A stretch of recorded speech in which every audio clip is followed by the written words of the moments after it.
welcome to Kinwomen. Welcome. We want to welcome you today to Kinwomen ALOUD, by women, for women. No. Okay, I'm doing it, Joe. Hi, everyone. Welcome to our podcast of Kinwomen ALOUD. It's for women, by women, for friends, by friends. We love the fact that we get to do this together. I'm here with Penny, our great friend for, gosh, it's been a long time now, isn't it? Just so long. But can I just say you are incorrigible. Incorrigible. And then we have our relentless friend Amanda Viviers. And together, you know what we've put together today? Actually, it's just a little fun short podcast, a special edition. Luckily, it's a bonus episode because you just completely took over my role. Exactly. So my friend was struggling and I thought that's when I come to the fore. I am the rescuer. So this episode, we want to talk about things that just make you laugh out loud that you've done yourself. And it's the whole idea is that we just so often worry about it, we get something wrong.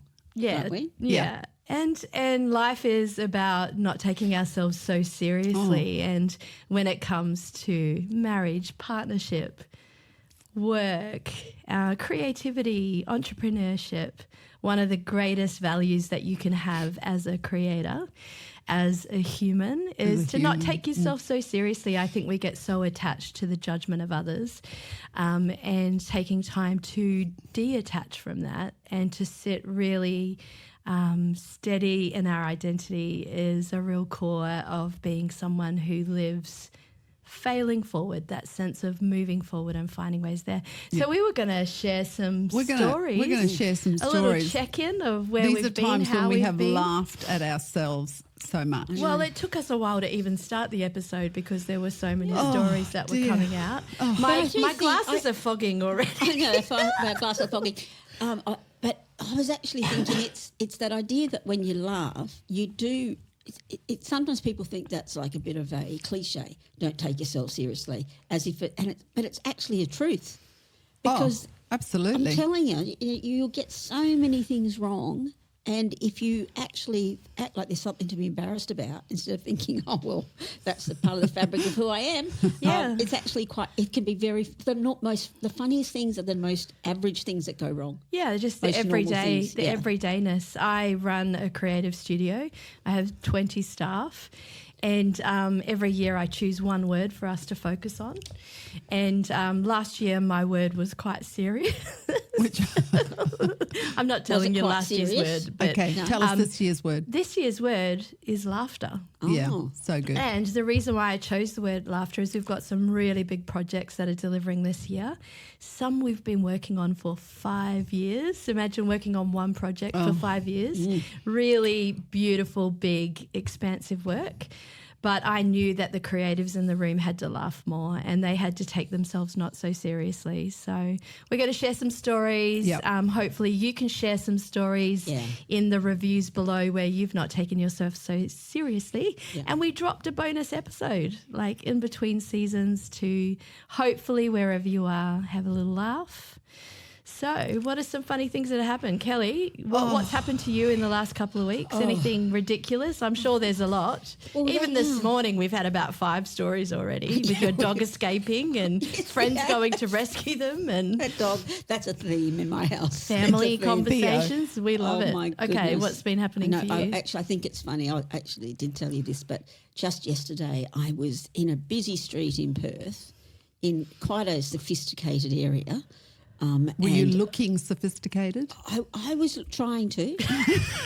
I think I was in the range. And I was really, really, looking like I was the part. And it was a one-way street. So all the traffic was going one direction, and I had side parked on that, parallel park. Did you park illegally, or was it successful? No, it was a successful legal park. Anyway, but as I got out, I don't know what happened. My legs got tangled up in my jeans and my feet. And the next minute, I was kind of like twisted, and I fell into the road. The traffic was coming towards me, Sounds and I was a bit like, dangerous. I know. I thought, this is just humiliating. They all stopped. The 2 lanes of traffic stopped, men getting out. Can we help you, dear? Oh, my goodness. It was one of those awful moments. And I was then trying to get myself up, and I was like twisted, and I was kind of half falling down again. Anyway, I kind of stepped back onto the pavement, thought, oh, well, all that traffic's gone. I have nothing to fear. And then this woman, youngish woman, walked out of the store and she walked out and she kind of smirked. She goes, are you all right? And then she just burst out laughing. And I just said, that was one of the most humiliating moments of my life. I doubt whether it is. Hey, listen, Yes, but what is that though when we get, like if an older person falls? Penny? There's empathy. No, but we She's not call saying it older but we person to call you. it we She's like call it saying a you're fall. not. We call it a fall. Yes. When a younger Yes. person has something like that, we Yeah. call it, A did you have a meme. good trip? We call it a meme. We have a good trip. Yes, true. It's kind of like language is Well- really, Well, there were a few injuries from my level. I was going to say, were you injured? No, I'm fine. So Well, that was I have a couple of stories in a similar vein. Recently, we were in South Africa as a family, and I'm not sure what was happening. I'm pretty sure I hadn't been to the hairdressers for a while. But we are sitting at a restaurant that my husband was so excited to be at because growing up in Africa, there was this one place that was a special place to go to. So taking his family there is called Spur, and it's all about the big steaks and, it's like very much like, the one up north that used to have Sizzler. Oh, that yes. used to have it's very much like Sizzler. family Anyway, restaurant kind of place. Yes, so we're sitting there and all of our family got given the menus and we're like looking through the menus. And then I looked at mine and I looked at my husband's and then I looked at my kids and I had been given the seniors menu. And so I said to the lady walking past, I was like, I'm 48. And there was just a little giggle and walked along. And then the next day, I was starting to get like a little bit of a...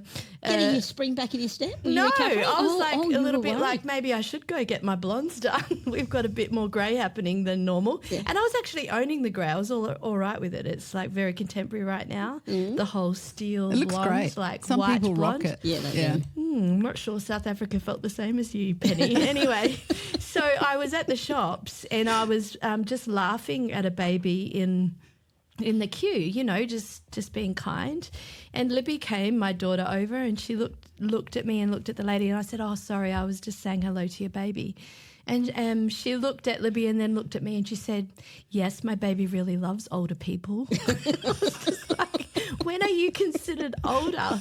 And my husband just in a couple of weeks ago, I was sitting on our couch and I had my glasses on, but they were down on the tip of my nose. I was looking over at the TV and it was like afternoon quiz time, like the Chaser. I and, love all those. I'm sitting there after work, just minding my own business, had a cup of tea, knitting some socks.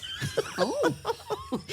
My lovely husband, who is 10 years younger than me, came and sat next to me on the couch and I suddenly, I don't know what happened, it just came out of me. I started shouting at the TV because I think they were saying Was the a quiz response. show or something? Yeah, they were saying Yeah, a she had response and I'm like, responses. what do you think? No, that's a silly answer. This is the answer. And then my husband just looked at me and he was like, is this what we have become? And I was just like, yeah, actually it is. This is exactly what we've become. Yeah, So here yeah. we It go, is funny, growing isn't it? old, not taking ourselves so seriously. Any funny stories from you, Penelope? Oh, I don't know. But it reminded me when you were telling that story. I think I've seen it on some social media about, a couple as they get older compared to what their expectations are when they are young, and it's bedtime and the girl is putting on some nice cream on her legs and and all that kind of thing, and then fast forward 20 years. It reminded me of the picture of you sitting there with great big tracky pants, hoodie going, hoodie going to bed, sitting there knitting. Have you ever been that person to put like cream on your legs Oh, as this you go is to getting bed? a bit personal. I don't know. Yeah, I do it every night. Do you really? Yeah. Wow. Yeah, she is. She's a bit of a creamer you're a upper. bit of a creamer. And only Kelly knows that because we've travelled so much together. She's always like, a little bit of hand cream. Hand cream? Okay.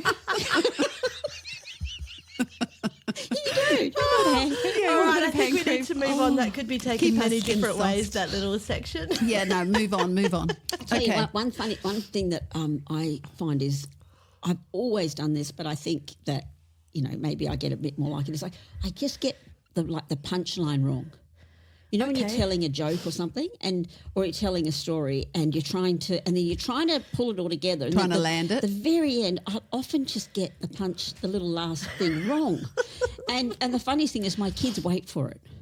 They know that if I've launched into a story and I've lost my way, they're like, Mum can't find her way back. She can't remember the end line, so she's going how around this the lands, bush. right? So they're always waiting. Anyway, we were in England. This was really funny. And we'd gone and we were looking for dessert. We're up in Yorkshire, and we were looking for a place to have a cake, dessert at the end of the day. And we had this pub, and and we said, where should we? Said to the guy who owned the pub, where should we go to have a cake? He says, you've got to go to, I think it's called Betty's, and people listening will know it, Betty's Cake Shop in this particular little town. And what county are we in? Yorkshire. Okay, Yorkshire. Okay. And they said, you've got to go there and go to Betty's Cake Shop, and you've got to have a fat rascal. And I was like, oh, golly. And my boys looked at me like, we're in trouble. They did. We are in trouble. And I was like, okay, fat rascal. He goes, yeah. So you just go in there and you order a fat rascal. And I was like, great, I've got this. So we start this drive, which was about 20 miles in English miles. We're driving, and as we're going, I'm saying in my head, fat rascal, fat rascal, fat rascal. Anyway, the boys are getting involved in a conversation. I'm thinking, I really don't want to do this, fat rascal, fat rascal. So as we get there to this town, I'm realising I don't quite remember what that was. I don't remember what that was. So we find this. But you didn't want to ask? I didn't want to ask. Okay. I thought, I got it. So we get there, we're walking along, and my two younger sons with me, and we go into the cake shop, and I went up the counter and I said, can we have 3 dirty mongrels?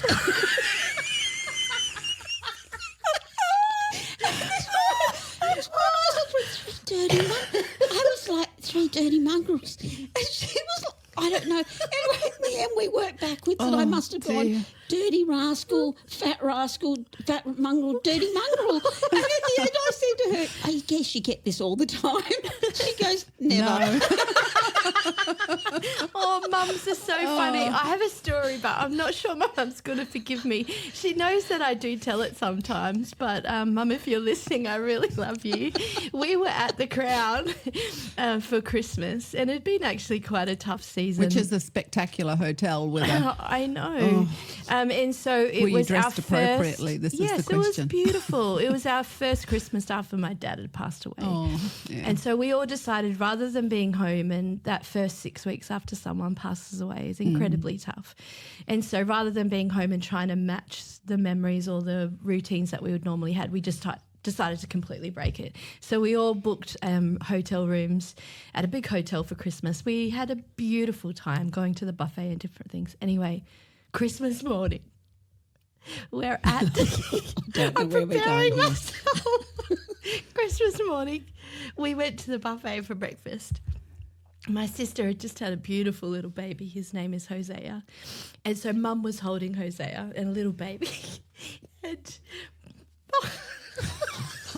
No, I have no idea where we're going. okay, got to prepare myself.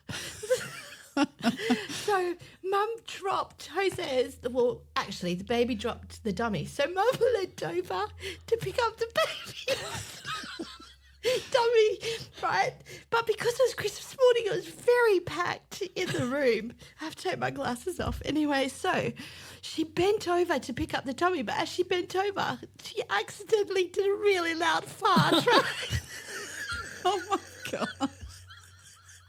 But someone was so close to us, and they looked over, and my mum goes, oh, the baby must have wind this morning. And we could not contain ourselves, adult children in the midst of grief, but we just honestly could not control ourselves for hours. Anyway. Can you imagine how many parents have used that line? Are hilarious. Oh, yeah. I was thinking about your, what was the name of that? Betty's. Cake shop. Dirty rascal. It reminded me of a time, okay, so my daughter was probably age about 10. And part of a school project was is that they were going to, it was like a business project, Okay. you know, so it was a school project where everyone had to bring something to sell in a shop to the school. Right.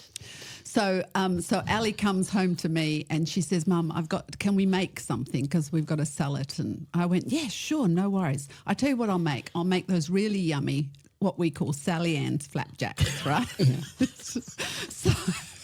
So Sally Ann's flapjacks are like a flapjack, but because my stepmom had given the recipe, we call them Sally Ann's flapjacks, okay? So they're these really yummy. Can we just pause a little bit? What? And what do they make? No, just what I've never heard flapjacks before. It's an English, I think it's an English thing. She's English. She's English. I am so- English. I am a pom. Sally Ann's. Not you. I don't consider you Sally English, Ann's. but Sally Ann Well, is I am definitely English too. Okay. Sally I Ann's am English. flaps. No. Behave yourself, Amanda Viviers. Okay, so anyway, so I said, no worries, I'll make these Sally Ann's flapjacks. So we get them all ready, put them in the Tupperware, have something to display them on for the, for the I don't know, the shop or whatever. School? Anyway, so Market? she comes back. Yeah, it's like a market. She comes back at the end of the day, and she comes back with the Tupperware, and it's full still. Maybe one's gone. And I said, oh, Dal, what happened? Like this, did you not put it out? She goes, no, Mum, I did put it out. I just said, but nobody bought my Sally Ann's flapjacks. And I just said, They're actually delicious. Sweetheart, like, what happened? She goes, Mum, everyone else had like, these beautiful cupcakes with fairies on top and cream and pink stuff and unicorns and these are brown and square. She just said, nobody wanted to buy it. I said, well, listen, sweetheart, somebody bought it. And she goes, yes, my teacher. My teacher bought it because I think she felt so sorry for me. Anyway, she every now and again that story comes up. Oh, She yeah. is still traumatized Oh, from no, that. no. Like nobody bought my flapjacks. Yeah. Oh, So we as a love parent, you. I said, sweetheart, I will never let that happen again. Never. I promise you. There'll be unicorns and fairies, and bubbles flying off whatever you're trying to sell. Oh dear. That is. I love it. It is the look. It is the look that sells it. One time I went to one of my sons had was a parents' night, and it was parents had to bring a plate of food. And every parent had to bring a plate of food. Anyway, my friends know I'm not a cook. You can hear the fact that we really aced those primary school years with yeah, our kids. I was a debacle. I was complete and utter Kelly, debacle. you are definitely not a cook. You called me the other day to say, "Listen, I need to cook some vegetables in the oven.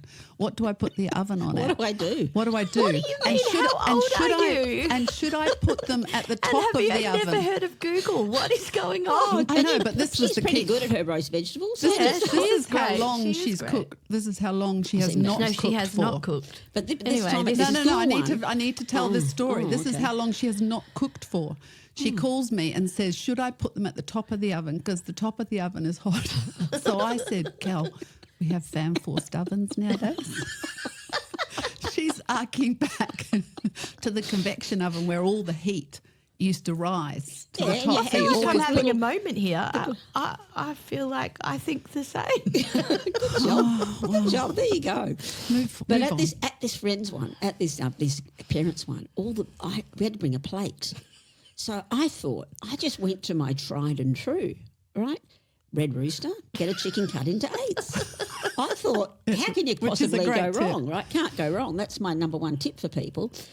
Just ask them to cut into eighths when you go to Red Rooster because it really does make things a lot It's easier great. for you. But and then I think I put some lettuce. I think I would have done that. I don't think so. Took my plate and I put it We on. disagree. But I would have put it on the table. All these other mothers, they had, I'll never forget, vol au vents. Oh. They had like vol au vents and, I don't know what they had in them, whatever Fancy you stuff. put in them. Mushrooms. Chicken. Yeah, they were, this whole table was full with, Don't go down glorious the food. mushroom track. No, definitely We're not don't. going down that. But the interesting thing was at the end of the night, I glanced over at that table. Not one bit of chicken was gone off that. Oh, Cal. So I just thought, what are we going to? So I turned to my husband. I said, "Oh, cheers. Listen, we're going to go now. Just grab that plate and bring it with us to the car, And he looked at me so knowing and he said, "You want the plate? Get it yourself." We left it. I just didn't take it. No, I love a good leftover. This was more than a somebody's leftover. got to own it. You see, that's This was the thing. more, and I just slipped out and thought that plate's not worth that humiliation. Oh, Leave it there. wow. So there, that's what I did. I just left it. It was very funny. Oh gosh, yeah, these food things. stories. We've got lots of food stories. I know. We burnt things. I think it's really good to do. My boys laugh at me because I used to make their lunches for school every day. And that every now and again it'll come out. They go, "Mum, sometimes your sandwiches." I go, "Oh, I used to kind of go, I'd like it," kind of thing. They go, "Yeah, Mum, the Vegemite and pineapple one." Vegemite and pineapple. And I go, is "What is horrendous. wrong with Vegemite and pineapple?" And they go, "Mum, apart from the fact that Makes there was it all soggy. Yeah, but I had kind of tried to dry it out a bit. Anyway, they talk about the different combinations that I put in sandwiches sometimes. I go, if you're hungry, you'll eat it. Oh, I had an uncle that was a bit like that. We were sitting down to eat and he loved to cook, but we had a curry that had hundreds of thousands in it. Oh What? my A gosh. beef curry with hundreds and thousands. But all the colour would have come off them. Yeah, so we were like, "Uncle Laurie, what happened to the curry?" And he was like, "Oh, run out of sugar. A little bit of hundreds of thousands. Didn't hurt anyone." We were just losing it. We thought it was Oh, hilarious. I remember thinking about school lunches and things like that. I've just reminded me of a horrifying story for myself because my mum was very strict growing up about you had to eat your lunch, right? Because if you didn't eat, I've got a few trauma stories about food and mum, but anyway, that's a whole other thing. Anyway, there was a number of times where I hadn't eaten everything in my lunchbox. And we used to get dropped off at the school bus at the end of the road. So we're in New Zealand and then we'd have to walk, a kilometre down to our house. And I'd got off the bus and I thought, oh, gosh, I haven't eaten all my lunch. I better do something with it before I get home, right? And there was a graveyard next door on the left-hand side. Yeah, we had to, which used to frighten the living daylights out of me as a child. We had to walk past this graveyard every day. But anyway, so I thought to myself, so it was a sandwich, leftover sandwich in a bag, and I thought I'll throw it into the field and the graveyard before I get home, right? Get rid of the evidence. So I kind of wind up my arm, and then just shoot it over. Well, anyway, it shoots up and it gets stuck on the wires, the hard wires for the electricity, and it wraps itself around and it's hanging there. And there was nothing I could do about it. And the thing is, we had to drive past that in and out of our house every time. And as we're coming up to the end of the road, I used to feel so sick. Oh, Pen. So sick. Mum's gonna notice. And I'm sure she noticed. I'm sure on her. She didn't worry about it. She didn't worry you about were it. suffering enough. Oh, she was suffering enough. Okay. Suffered for months. Kelly, there is a food story that will go down in folklore, and I think it needs to come into podcast history about you and a cafe. Oh, my cafe. Oh, that was a crazy story. Yeah, that is very funny. Well, may I just say that this week it's reproduced itself in my local cafe, and I actually can't even think about it. But this you need a bit more time between the stories to recover. I can't tell that story. But this one was I was at a public meeting, and a woman had come up to me, and I was speaking. It was a big church meeting, and I was speaking, and a woman came up to me and said, can I speak to you for a minute? I said, oh yeah, well, And then she said, look, really hurt my feelings and, really feeling, hurt by you. And I was like, what did I do? So she said, I saw you in a shopping centre recently last week, and I smiled at you and looked at you and you walked straight past me. And she said, it just felt so rude from you. And I said, well, first of all, I didn't see you, but secondly, I don't know you. I actually don't know you. And I said, so it hasn't been deliberate. I just don't even know who you are. So at that point, I think probably the interaction declined from there. I would say so. But I did try and say it kindly. As long as you didn't say I don't care. No, I didn't say I don't care. I just said, I don't know you. Anyway, so put me on red alert, as you can imagine, because I thought, oh my gosh, people, when you don't acknowledge them, they feel that you've done that, hurt their feelings. So I went to a cafe that week after that conversation, and as I came up into that cafe, I saw someone I know sitting at the table right at the entry, and they were sitting there with a group of people. But I'm thinking, as I looked at them and they smiled, I thought, oh, here you go, I know this person. So I thought, hi, how are you? And so he said, I'm good. And so I wandered over next to him where he was, and I squatted down next to his chair with my hands like on the table, like, what's happening? And he was kind of like, I know things are good. I said, listen, I'm catching up with a friend, but when I'm only going to, what I'll do is I'll come back and have a cup of tea, have a chat, have a coffee when I finish there, and we can catch up and everything. So he goes, okay. At which point, everyone else at the table is looking at him and looking at me, and I'm smiling at all of them, just thinking, how lovely to meet you. Okay. So I go over and sit down at this table, and I wait for my friend. Anyway, as I glance back at his table, I realise it's actually Ernie Dingo. Who's a very famous actor. He's a very famous actor on television, and I only recognised him off television. I've never met the man in my life. And then I can see all the people at the table talking to him, saying, who is she? And he's like, I don't know. I've got no idea. And I can see him shrugging his shoulders like, I am thinking, what am I going to do? So, because they're looking, so I kind of moved to a table behind a wall where I could just kind of peek around, and I did not leave that restaurant until he left. I was like, I am not leaving. I'm not walking past them, So I let them go, and they left. And I was with a friend, and I told her what happened. So she was killing herself. So I'm thinking, I'm never doing that again. So that Friday night, after this all happened, I was up at I was at a Red Rooster, wouldn't you know it? Red Rooster's reappearing yet again. Chicken cut and tates, please. And chicken cut and tates, no light. But anyway, a woman is standing in the aisle ready to make her order, and she smiles across at me, right? She's smiling across at me, and I looked at her, and I'm like, there's no way I'm smiling back. I am not falling for this trick again. So I thought, I'm not going to smile at her. I'm going to pretend this is not happening. So I'm looking away. I'm glancing every direction. And then she orders, and she wanders over next to me, and she says, hello. And I thought, I don't know you. I said, hello. And she goes, aren't you a friend of Ernie Dingo? She'd actually heard me tell the story. So I just thought, it's just one of those.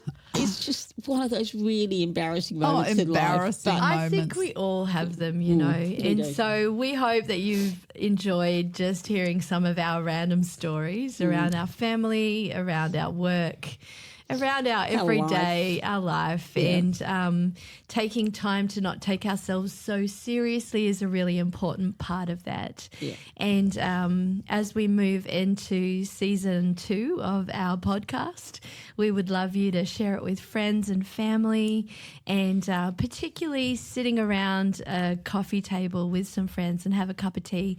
And why don't you share a story that maybe you feel a little bit embarrassed by, but that as a shared laughter brings a shared connection. Yeah, fantastic. And it's an opportunity for us all. See you very soon. See you soon. So join us for more conversations. Follow us on our podcast and socials. I'd like to thank Mark Ralph, studio engineer from Elemental Sounds, Natalie Kellner, producer from Mindful Marketing. Until next time, you